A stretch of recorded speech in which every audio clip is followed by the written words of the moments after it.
c'est pour le ministre de l'Intérieur, Antoine Dupont. Et le soutien à l'intérieur d'Antoine Dupont, le Superman de Toulouse.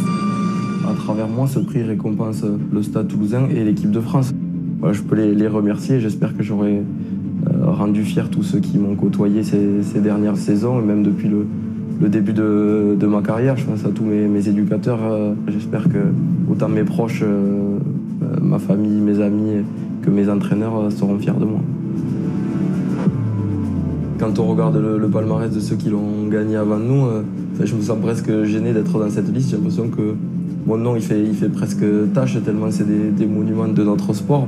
Après, il y a eu des Carter, des Mako qui l'ont gagné 2-3 fois chacun. C'est voilà, des joueurs que j'ai toujours admirés, que j'avais un poster dans ma chambre quand j'étais petit, donc c'est dur de faire la bascule maintenant.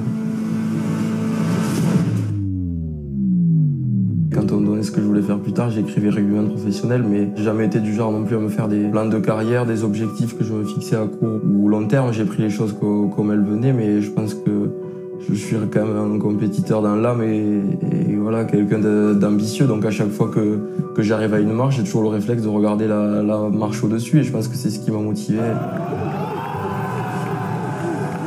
Notre quotidien, c'est ça, c'est jouer des matchs tous les week-ends, des phases finales et pour essayer de gagner des titres. Et une fois que tu as gagné quelque chose, c'est vrai que c'est aussi le risque de se dire bon, c'est bon, je me relâche maintenant.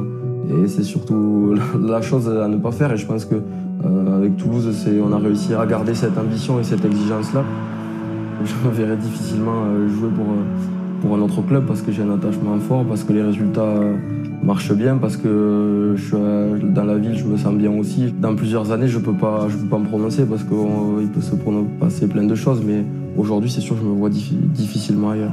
Antoine Dupont, capitaine, meilleur joueur de la saison européenne. Ce rôle de leader, je le connais maintenant depuis plusieurs saisons, puisque déjà de par mon poste, c'est un rôle que je me dois d'avoir. Et voilà, je commence à avoir un peu d'expérience, donc c'est normal aussi que je prenne un peu plus de place dans l'équipe.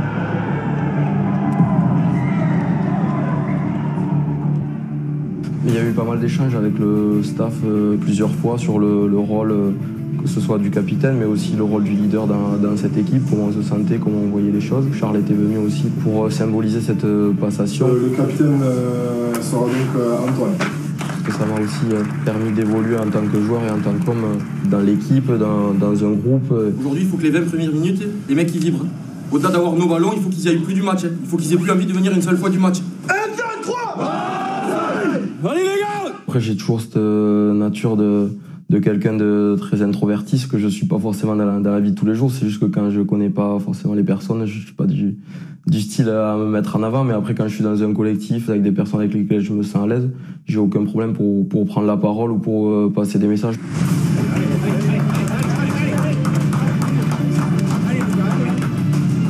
Les souvenirs sont encore frais parce que c'était les blagues, parce que le scénario était incroyable, parce que le Stade de France était à guichet fermé, qu'il y avait une vingtaine de personnes entre mes potes et ma famille qui étaient venus au match, donc toutes les conditions étaient réunies pour que ce match, je m'en souvienne longtemps. 2023, c'est loin, mais ça va arriver très vite aussi. Il n'y a rien de plus à dire, l'objectif il est là. La France n'a jamais gagné cette compétition, là on la reçoit, on a une génération qui est prometteuse et on a envie d'y faire quelque chose. Clairement, à chaque fois que tu te lances dans une Coupe du Monde, tu as toujours pour objectif de la gagner, mais celle-là, il y a quand même un petit truc en plus.